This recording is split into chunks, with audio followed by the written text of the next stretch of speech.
Assalamu alaikum. So in this video, I will be speaking about my revert story. For those of you who haven't seen me on TikTok, basically I was born Jewish to a Jewish family and I converted to Islam in 2018. So I get asked a lot of how I converted to Islam, of course, as most reverts get this question. So in this video, I'll get into it. So, as I mentioned, I was born to a Jewish family. I was born in Montreal, Canada, to actually a Hasidic family. So, up until I was 3 or 4 years old, up until my parents' divorce, I was raised Hasidic. And afterwards, once my parents got divorced, my mother took me and my siblings out of the Hasidic community, but we still remained Jewish, of course, and we still remained in the Jewish community. So just a little background, my father is Ashkenazi Jewish. He is from Eastern, his family comes from Eastern Europe, and my mother is Mizrahi and Sephardic. And that means her mother was born in Morocco and her father was born in Yemen, and my mother was actually born in occupied Palestine, or as Jewish people call it, Israel. So growing up, I always considered myself Israeli, Jewish, Moroccan, Yemeni, Ashkenazi, all of the above, but definitely was held very close to my Jewish ethnicity, and still today I do consider myself Jewish ethnically, which people sometimes have difficulty understanding, but I still consider myself as an ethnic Jew who is religiously Muslim. So to start, I guess, how it all began, it's definitely a long story.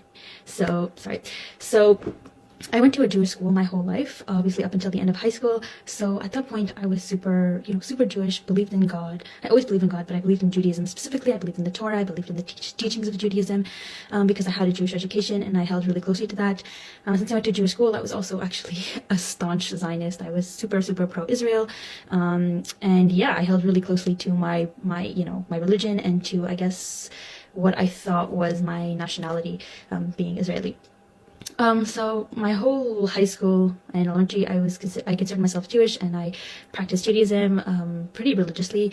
My family, although they left the Hasidic community, we still remained like modern Orthodox or conservative. So we still dressed modestly, and we kept Shabbat, we kept all the holidays, we kept fully kosher, and I mean we still do keep fully kosher in my family's home. So yeah, it was only until I graduated high school, once I left the Jewish community, that I started meeting non-Jewish people, and it all started basically when people would start asking me questions about Judaism, and I would answer them, and sometimes I'd be met with challenges. They would challenge me, but this. For example, I had a woman ask me about Shabbat, and I explained to her because the Torah says that we must cease work on the seventh day because God created the world in 6 days, and the seventh day He rested. And she was like, yeah, but how come you can't use your phone? You can't do this, you can't do that. There are a lot of rules. And it started putting a lot of doubt in me, and I remember that question specifically from that woman. I still remember who asked me that. Her name was Mary, and I worked with her at a grocery store. And anyways, I still remember that, and it really stuck with me. And at that point, soon after, I started realizing that a lot of things that Jewish people were doing didn't make sense to me, and I was like, So I started distancing myself away from Judaism. For example, I started sneaking my phone on Shabbat, so I wasn't keeping Shabbat fully like my family was. I'd be in my bed under my covers because I shared a room with my sister, and I'd be on my phone. So it kind of started like that, and I started having a bit of doubt in my heart about what I was practicing. And then I basically started distancing myself from God. So I lived like that for a few months. But then at one point I was I feel alienated from God. I feel I need to become closer to God. I feel I needed to mend my relationship with God because I was starting to feel, empty without God's presence in my life.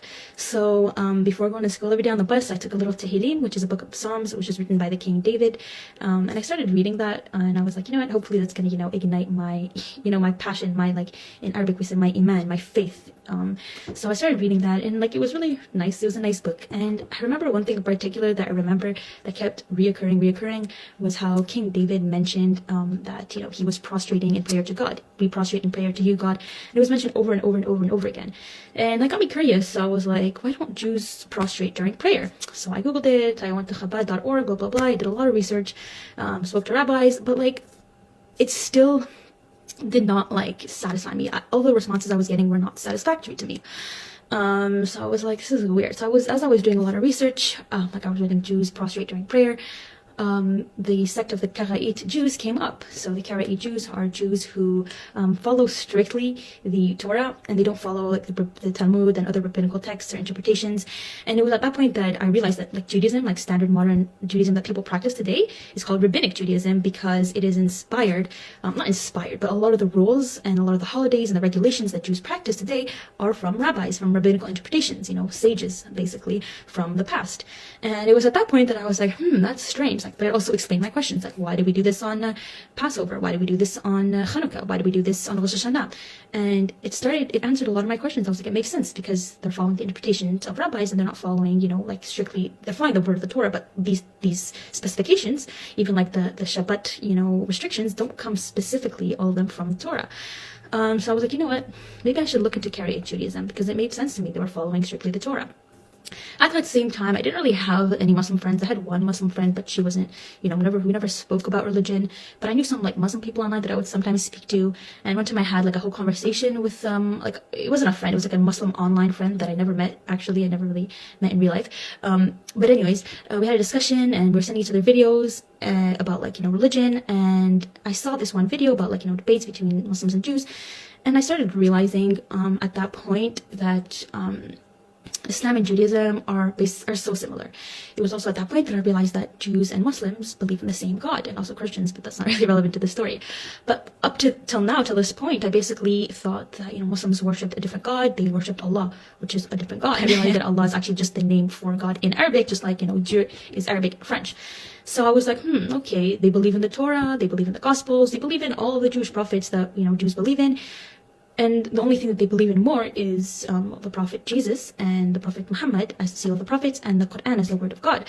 So basically that's the only addition that it has over Judaism. And I also, while I was Jewish, was like, oh yeah, Muslims stole our texts. They're just reusing, they're like copying our texts. That's really what I believed. And I realized that it wasn't copying Jewish texts. It was literally the same God. So God was continuing his message. It's the same message. And it just has, I guess, some new information, some new tweaks.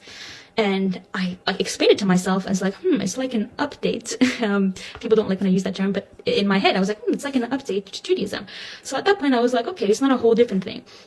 And I decided to actually start looking to Islam. And also when I was thinking about, when I was reading the Tehillim and I realized that, he was saying, well, we prostrate in prayer to God, I did actually think of Muslims. So I was like, okay, that makes sense why Muslims pray to God. Pray to God, in the way they do with prostration, because that's what God wanted, that's what God says. That's how Jews were praying up until a certain point, until the rabbis came along and said, we don't pray this way anymore. And I also remember, how Muslims pray without their shoes on, and I was like, that makes sense because a mosque is holy ground. When you pray when you speak to God, you're speaking to someone so holy, so you have to respect them and take off your shoes. And I thought of, the time when Moses spoke to God in the burning fire, the Snebo el Ba'esh. I'm not sure exactly what it's called in English, but it's like the fire, and God said, please take off your shoes to speak to me, to address me. And this was holy ground, so he had to take off his shoes. And I was like, that makes sense. And it was little things like this. At this point, I still was not actually considering being Muslim, but it was little things like that. I kept being added into I kept realizing that I was like, okay, Islam makes sense. This makes sense. Until one point I was like, you know what, I'll read the Quran. And I started reading the Quran, and the Quran made sense. And I was like, there's nothing wrong with it. It's perfect.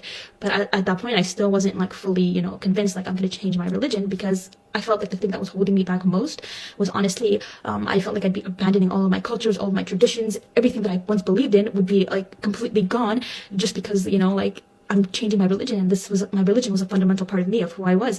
And I had a really hard time, drifting, separating myself from that, accepting Islam.